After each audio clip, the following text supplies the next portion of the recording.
Hello students, 36वां lecture है linear algebra का और बेसिस डायमेंशन का ही 12वां लेक्चर है। लीनियर अलजेब्रा मैटर काफ़ी बड़ा है, अभी बहुत दिन चलेगा। अभी तो हम बेसिस डायमेंशन में ही हैं।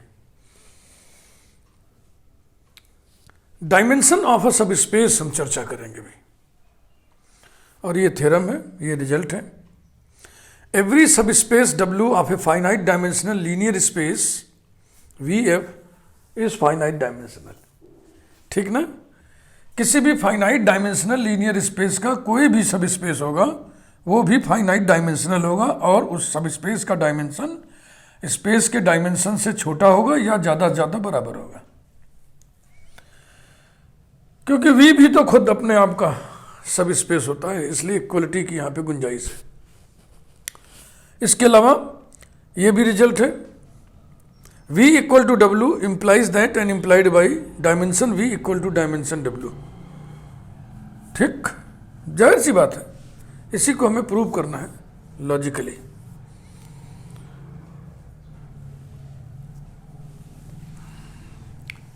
तो चलिए हम n डायमेंशनल लीनियर स्पेस लें।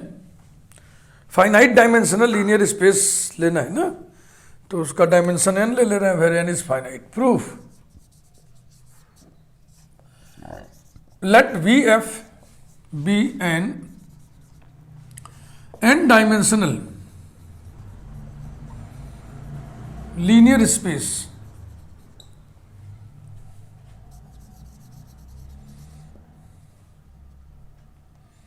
लेट W भी, एवरी सब स्पेस W के लिए कोई रिजल्ट प्रूव करना है तो हम एनी से शुरुआत करेंगे। बी एनी सब space of V।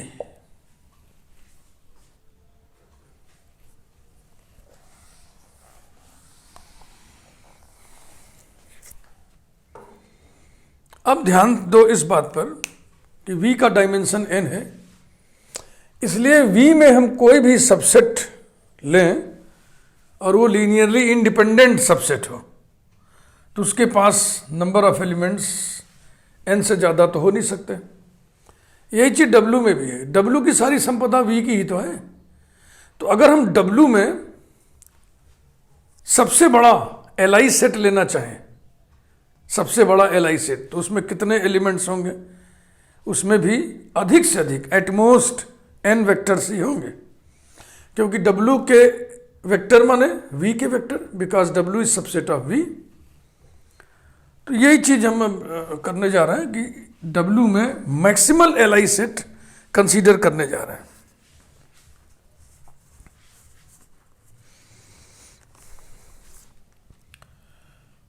Then every Li set, every linearly independent set of vectors of W contains at most, अधिक से अधिक, n vectors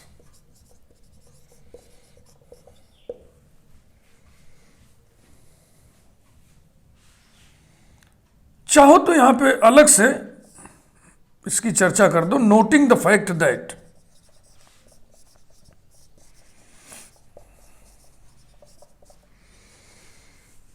every set of more than n vectors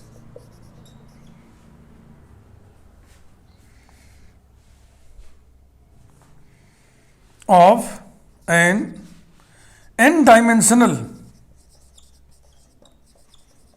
linear space must be LD, must be LD। इतना लिख दो यहाँ पे। n dimensional linear space से अगर हम n से ज्यादा वेक्टर्स लें तो वो जो सेट बनेगा वो LD होगा। तो LI हो नहीं सकता, n से ज्यादा एलिमेंट्स लिए हो वो Li हो नहीं सकता, क्योंकि अगर वो Li हो गया तब एक्सटेंशन थ्योरम क्या बोलेगा कि वो Li सबसेट या तो बेसिस होगा या तो उसके एक्सटेंड करके हम बेसिस बना सकते हैं। अगर वो बेसिस हुआ तब भी उसके पास n से ज्यादा एलिमेंट्स हैं तो डायमेंशन n से ज्यादा हो जाएगा, और अगर उसको एक्सटेंड करके बेसिस बनेगा तब भी डायमेंशन n से बढ़ जाएगा। एक्सटेंशन थ्योरम की कॉरोलरी यहां पे भूमिका अदा कर रही है, इस बात को खूब अच्छी तरह समझ लें। अगर लीनियर स्पेस n डायमेंशनल है और लीनियर स्पेस के हम n से ज्यादा मोर देन n वेक्टर्स लेकर के कोई सेट बनाए तो वो सेट LD ही होगा, Li हो नहीं सकता, क्योंकि अगर वो सेट Li हो गया तो एक्सटेंशन थ्योरम क्या कहता है, every Li subset of a finite dimensional linear space is a basis और it can be extended to form a basis. तो n से ज्यादा एलिमेंट्स अगर आप लिए हैं, n से ज्यादा वेक्टर्स लिए हैं, तो वो सेट अगर Li हुआ तो बेसिस हो जाएगा। तो बेसिस होने का मतलब डायमेंशन कितना हो गया, n से ज्यादा, जो कि हो नहीं सकता, because it is given that the linear space is n dimensional. और उसको एक्सटेंड करके अगर बेसिस बना रहे तब तो निश्चित रूप से और ज्यादा हो गया डायमेंशन। तो इसलिए अगर हम W में कोई Li सेट लेंगे, W के वेक्टर्स से कोई Li सेट लेंगे, every Li set of vectors, ऐसा लगाइए यहाँ पे, vectors of W contains at most n vector, ज्यादा ज्यादा, उससे ज्यादा हो नहीं सकता। Let S equal to curly bracket α1 comma α2 comma so on comma αm be the maximal Li set, be the maximal linearly independent set of vectors of W। ये सबसे बड़ा Li सेट है। तो इसमें जितने एलिमेंट्स हैं वो n से कम होगा या n के बराबर होगा। क्यों? क्योंकि अभी हमने कहा ना कि W के वेक्टर्स को लेकर के कोई भी Li सेट बनाओगे तो उसमें n से ज्यादा वेक्टर्स नहीं होंगे। देन m इज लेस देन और इक्वल टू n।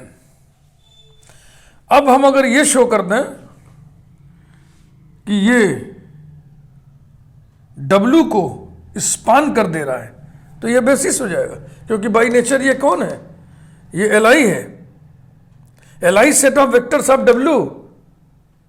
अब अगर W को ये जनरेट भी कर दे, स्पान भी कर दे तो बेसिस हो जाएगा। तो नेक्स्ट स्टेप में हम यही करने जा रहे हैं।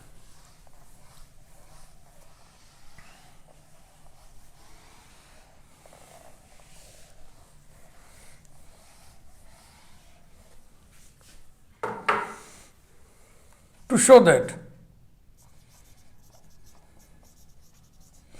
W equal to L of S, since S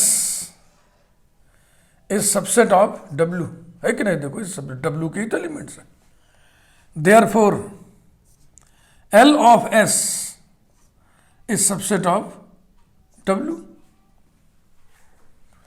as W is a linear space.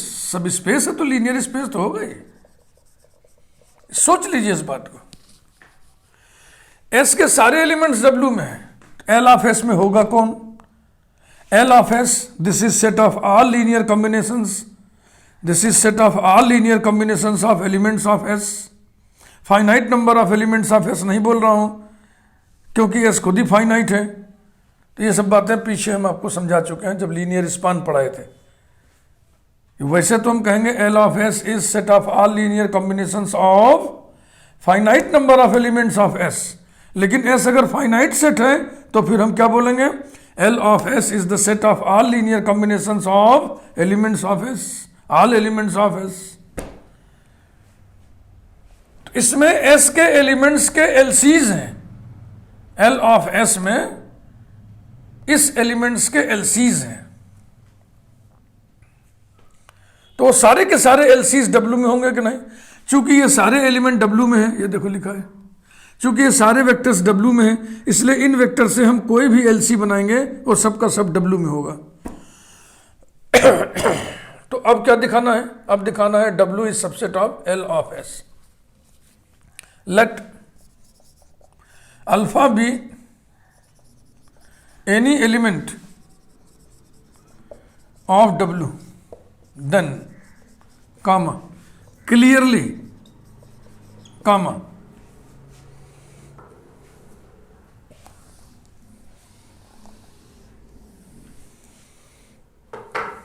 curly bracket alpha 1 comma alpha 2 comma so on comma alpha m comma alpha is linearly dependent. क्योंकि आपने ये कहा था कि alpha 1 alpha 2 so on alpha m, ये S है ना, ये मैक्सिमल एलआई सबसेट है, ये मैक्सिमल एलआई सेट है. इसमें कोई वेक्टर बढ़ा दोगे तो एलआई नहीं रह जाएगा. इसीलिए क्लियरली वर्ड लिखा ना कि क्लियर, इसमें क्या तर्क क्या देना है. एंड सो अगर ये एलडी है, A1 alpha 1 plus A2 alpha 2 plus so on plus AM alpha m plus A alpha equal to theta with at least one scalar non zero.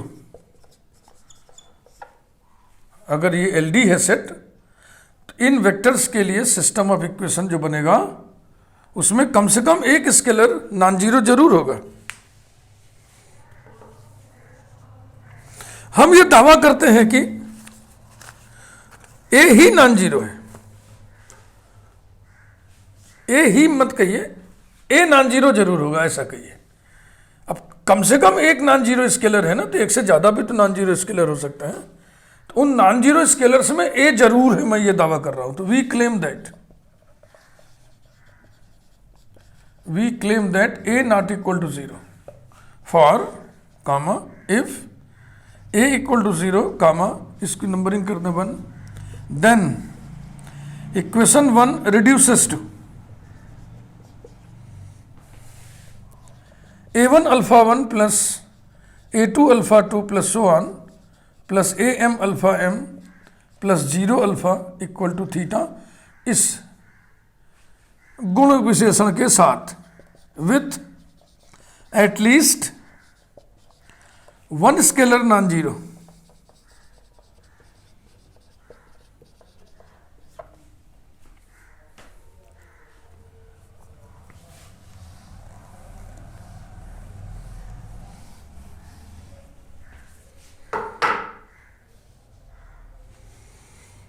Implies that A1 alpha 1 plus A2 alpha 2 plus so on plus AM alpha m plus theta equal to theta with at least one scalar non-zero. Implies that A1 alpha 1 plus A2 alpha 2 plus so on plus AM alpha m equal to theta with at least one scalar non zero. अब इस system में अगर कम से कम एक scalar non zero है, तो इस system में जितने वेक्टर्स इन्वॉल्व्ड हैं उनका सेट एलडी होगा. implies that curly bracket alpha 1 comma alpha 2 comma so on comma alpha m is LD. तो कंट्राडिक्शन आ गया ना. It contradicts the fact that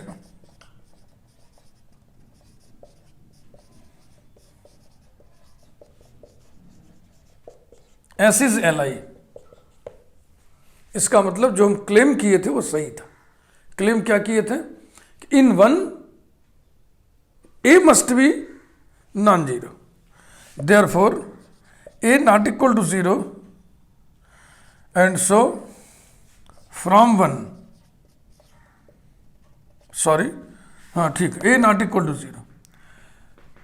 तो वन यही तो था ना, इसमें एक टर्म और बढ़ा हुआ है प्लस ए अल्फा ऐसे. तो ए चूंकि नॉन जीरो है इसलिए ए का इनवर्स फील्ड में एग्जिस्ट करेगा, और ए इनवर्स से हम सब में मल्टीप्लाई करने जा रहे हैं। तो ए इनवर्स A1 लिख के हम A1 अपॉन ए कर देंगे। एक लिख के लिखावट है, बस एक नोटेशन है। Alpha is equal to minus A1 upon A into alpha 1 plus minus A2 upon A into alpha 2 plus so on plus minus AM upon A into alpha m, where 1 upon A means A inverse which exists in the field F। चूंकि A non zero है इसलिए इसका inverse field में exist करेगा। तो ये क्या हुआ, अल्फा वेक्टर किसका लिए थे आप, एनी वेक्टर लिए थे ना W का। तो this is linear combination of this implies that alpha belongs to L of S। Therefore W का एलिमेंट था ये, W का आर्बिट्रेरी एलिमेंट, तो W is subset of L of S। thus W is equal to L of S। W जो कि S जो कि Li set था, Li set of vectors of W था, उससे बना हुआ ये लीनियर स्पान W के बराबर है, यानी वो S W को जनरेट कर दे रहा है। Li set of vectors of W also generates W, therefore S must be basis of W।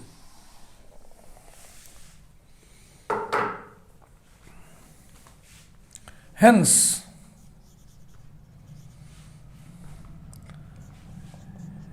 Li set S of M vectors M less than or equal to N of W also generates या also spans W,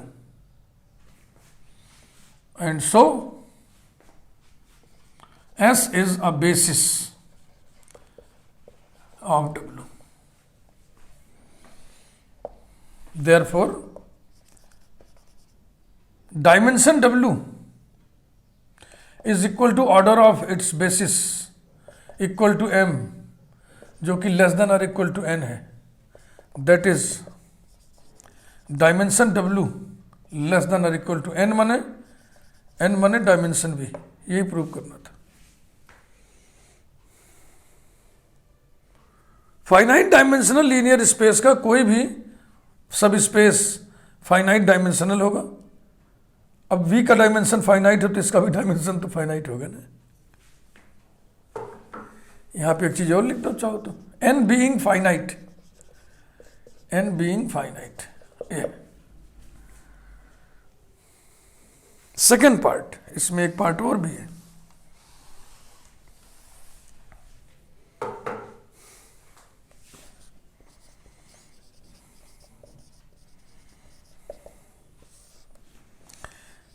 implies that and implied by लगा था ना। if V equal to W then every basis of V also, ऐसे लिखे, will also be a basis of W। सहमत हैं आप? क्योंकि V W में कोई फर्क है नहीं, दोनों बराबर है ना। तो यदि कोई बेसिस V का है तो वो W का भी बेसिस होगा, और बेसिस के ऑर्डर को ही डायमेंशन कहते हैं, यानी जो डायमेंशन V का होगा वही W का होगा, क्योंकि दोनों का बेसिस कॉमन है। thus dimension V is equal to dimension W, एक पार्ट हो गया। Conversely if dimension V equal to dimension W,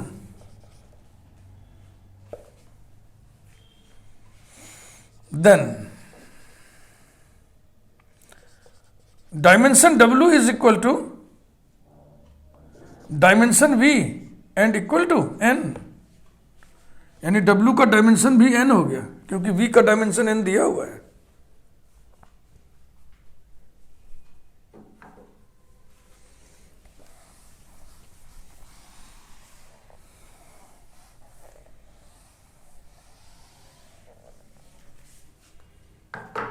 दोनों की डायमेंशन सेम है। Let S dash be a basis of W, let S dash be a basis of n dimensional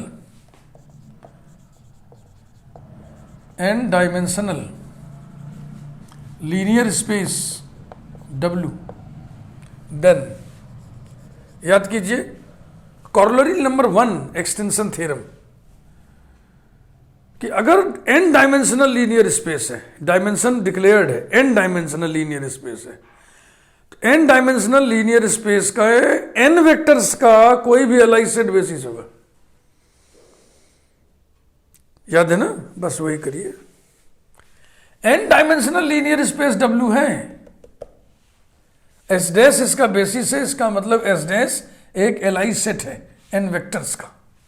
then S dash is a linearly independent set of n vectors of W। मैं यहां पे लिख देना चाहूंगा C, exam में ऐसा नहीं लिखना चाहिए, मैं आपको समझाने के लिए लिख दे रहा हूं। C corollary 2 of extension theorem।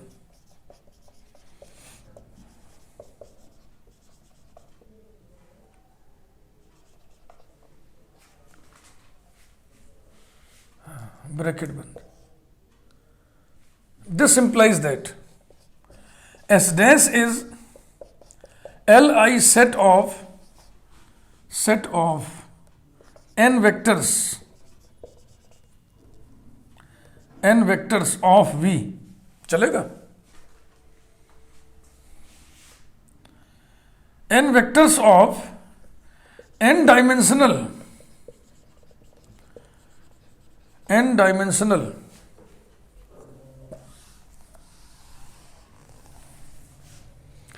linear space, n dimensional linear space V। इसमें लॉजिक हम लिख दे रहे हैं since W is subset of V। S dash में वेक्टर्स कहाँ के हैं? W के। तो W के हैं तो हम नहीं कह सकते V के हैं, बिल्कुल कह सकते हैं। तो अब सोचिए वही corollary 2 extension theorem. S dash is Li set of n vectors of n dimensional linear space V। इसका मतलब क्या हुआ? S डैश V का बेसिस हुआ। This implies that S dash is a basis of V। फिर मैं लिख दे रहा हूं C corollary 2 of extension theorem.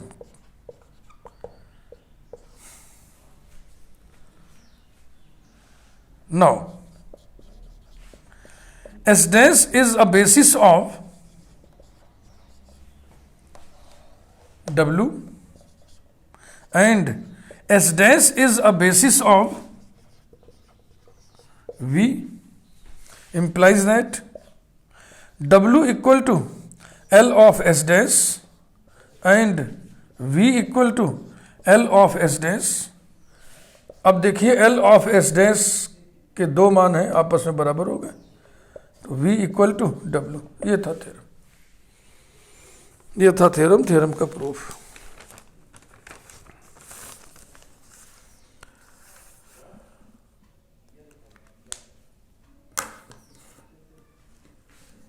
ठीक, समझ में आ गया आपकी?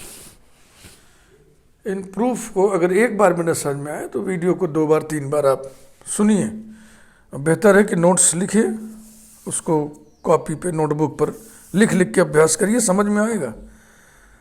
दिक्कत देखो कहाँ, जैसे देखो अब ये कॉरोलरी 2 एक्सटेंशन थ्योरम यूज हो रहा है, पीछे के रिजल्ट्स यूज होते रहते हैं, और पीछे के रिजल्ट्स तो आपको याद होना चाहिए। मैं कई बार आपको बोल चुका हूँ कि एक अलग रजिस्टर बनाओ, उसमें सारे डेफिनेशंस, एग्जाम्पल्स और ये स्टैंडर्ड रिजल्ट्स माने जैसे कोई थ्योरम आप कर रहे हो ना, प्रूव दैट हटा दो तो जो स्टेटमेंट बच गया वही रिजल्ट है, उसकी एक लिस्ट बना लो और उसको देखते रहो बराबर, तो याद रहेगा, सब याद रहेगा।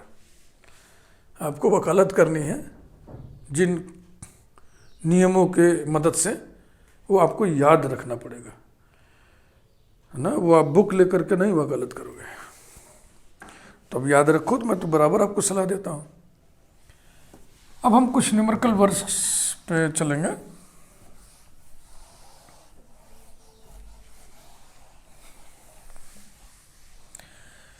कि यदि जनरेटिंग सेट दिया हुआ हो तो डायमेंशन ऑफ सब स्पेस निकालना। To find the dimension of a subspace if generating set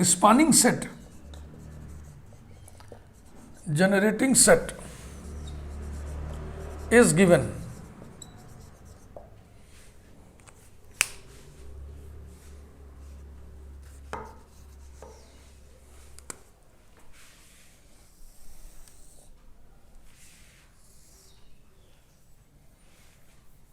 let VF be a finite dimensional linear space and W be a subspace of V. Let S equal to curly bracket alpha 1 comma alpha 2 comma so on comma alpha m be a generating set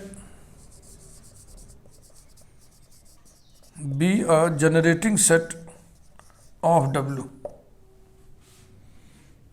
Then to find basis of W, basis of W हमको मिल जाएगा तो dimension अपने आप मिल जाएगा। Then to find basis oblique dimension of W, इसका working method क्या है? पहला step, we write the system of equation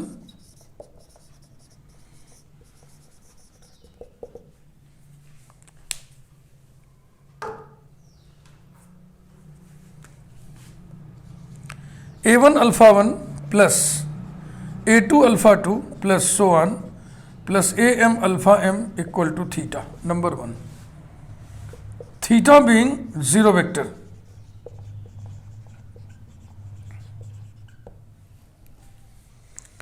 अब इस सिस्टम के ट्रांसपोज वेक्टर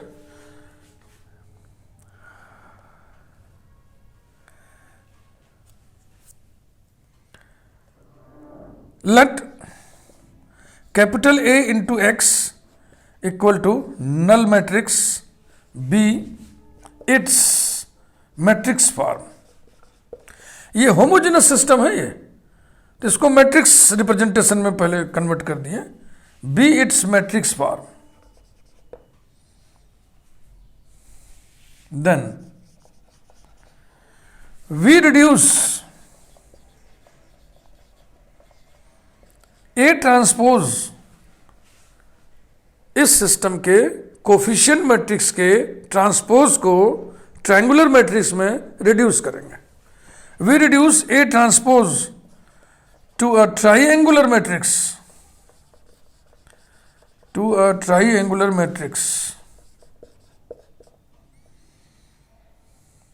फुल स्टॉप। तो इस ट्राइएंगुलर मैट्रिक्स का जो ट्राइएंगुलर मैट्रिक्स में जो नॉन जीरो रोज हैं, the non-zero rows determine basis of W। हो गया, बहुत ही सरल है। जो भी स्पानिंग सेट जनरेटिंग सेट दिया है उसके लिए आप सिस्टम ऑफ इक्वेशन तैयार कीजिए। होमोजेनस सिस्टम है ये, इसका मैट्रिक्स फॉर्म लिखिए, कोफिशिएंट मैट्रिक्स से ट्रांसपोज को ट्रायंगुलर मैट्रिक्स में कन्वर्ट करिए। ट्रायंगुलर मैट्रिक्स बनाने के लिए सिर्फ रो ट्रांसफॉर्मेशन ही लगाते हैं, तो जो नॉन जीरो रोज होंगी वही बेसिस बनाएंगी। देखिए कैसे, एग्जाम्पल से इस बात को समझिए।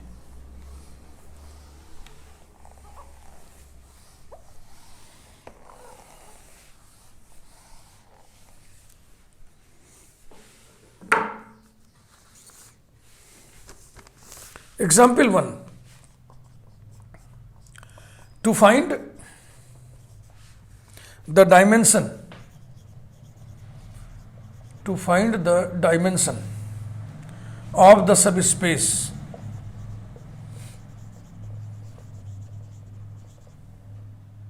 of R3R spanned by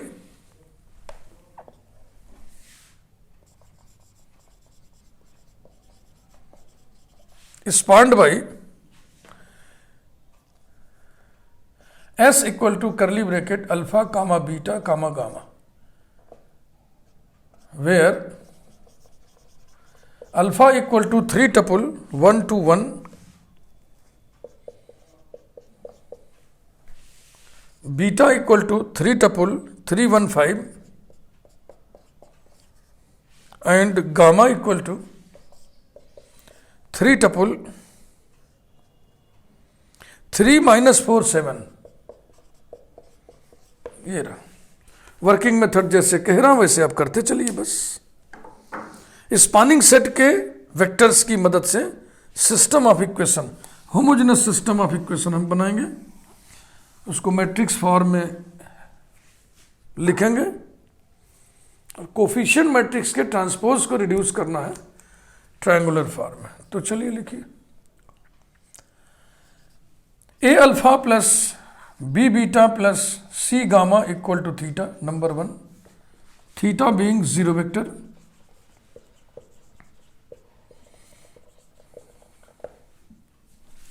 implies that A into 3 tuple 1 2 1 plus B into 3 tuple 3 1 5 plus gamma into 3 tuple 3 minus 4 7 equal to zero vector of R3R 3 tuple 0 0 0, implies that A 2A A plus 3B B 5B plus 3 gamma minus 4 gamma 7 gamma equal to 0 0 0, implies that A plus 3B plus 3 gamma 2A plus B minus 4 gamma A plus 5B plus 7 gamma equals to 0 0 0, implies that A plus 3B plus 3 gamma equals to 0, 2A plus B minus 4 gamma equals to 0, A plus 5B plus 7 gamma equals to 0। ये बन गया system. इसमें number of unknown variables 3 है, A B और C. This is homogeneous system. इसको matrix form में लिखना है, ठीक है ना? इसमें क्या समझाना है?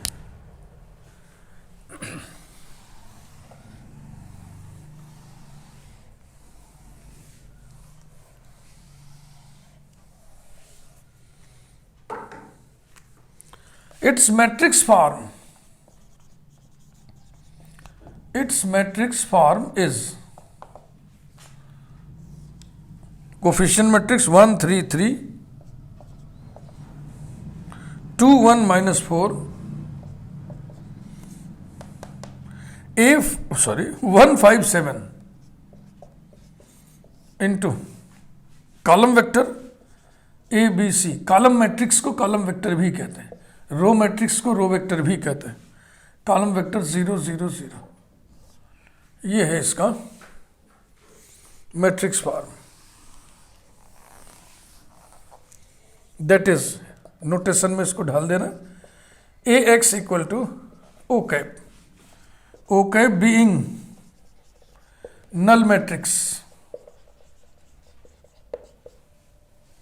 नाउ ए ट्रांसपोज कंसीडर करिए, ए ट्रांसपोज ऐसे भी लिखते हैं, ऐसे भी लिखते हैं, ऐसे भी लिखते हैं, ऐसे भी लिखते हैं, चार चार इसके नोटेशन होते हैं, तो जो मन में आता है हम लिख देते हैं, आपको जानना चाहिए सब।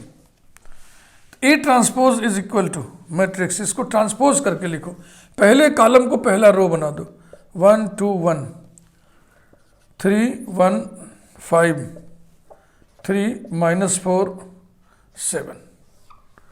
अब इसको ट्रायंगुलर मैट्रिक्स बनाना है। ट्रायंगुलर मैट्रिक्स बनाने का देखो तरीका सिखा रहे हैं, आप रैंक ऑफ मैट्रिक्स में तरीका सीखे हो, एशेलॉन फॉर्म में बनाना, ट्रायंगुलर फॉर्म में बनाना। ट्रायंगुलर फॉर्म एशेलॉन फॉर्म लगभग एक ही चीज़ है। एशेलॉन फॉर्म में, या यूँ कह लें कि एशेलॉन फॉर्म वो ट्रायंगुलर फॉर्म है जिसमें first element of each non zero row must be 1। तो पहले यहाँ 1 1 प्लेस पर 1 बनाइए, फिर रो ट्रांसफॉर्मेशंस की मदद से इसको जीरो करिए, फिर यहाँ पे 1 बनाइए, उसकी मदद से इसको जीरो करिए, फिर यहाँ पर 1 बनाइए, ऐसी डायगनली ये सिलसिला चलता रहेगा। तो देखिए हम एलिमेंटरी ट्रांसफॉर्मेशंस लगा रहे हैं। R2 is replaced by R2 minus thrice R1. R3 is replaced by R3 minus thrice R1. This minus thrice of this यहाँ जीरो हो जाएगा, this minus thrice of this यहाँ जीरो हो जाएगा। तो अब मैं ऊपर लिखूंगा,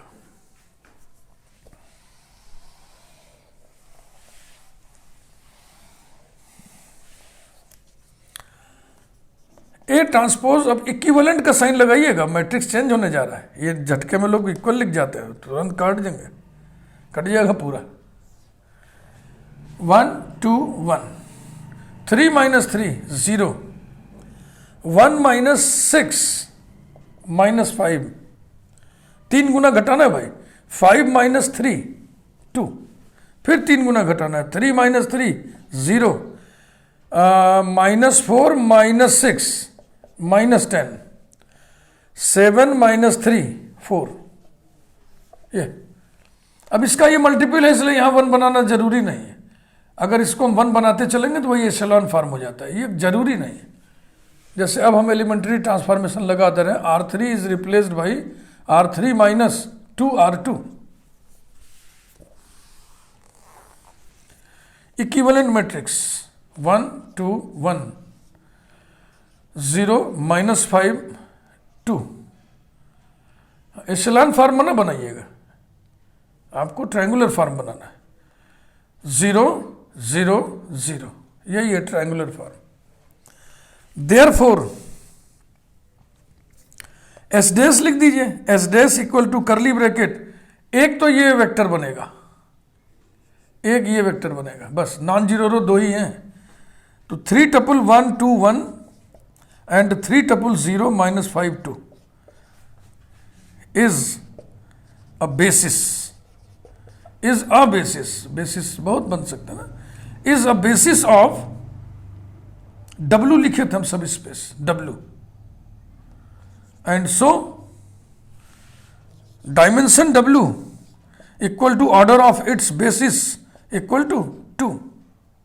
ये है तरीका इसका, जो कि इतना इजी है कि इस बिल्कुल इसी जैसे और एग्जाम्पल कराने की जरूरत नहीं। और एग्जाम्पल जो एग्जाम्पल 2 3 हम कराएंगे थोड़ा सा चेंज रहेगा, कुछ ना कुछ चेंज रहेगा। वीडियो आपको पसंद आए तो लाइक जरूर करिए। अगले वीडियो में इसी को हम जारी रखेंगे। अभी ये सब स्पेस के डायमेंशन की बातचीत चलती रहेगी। Thank you.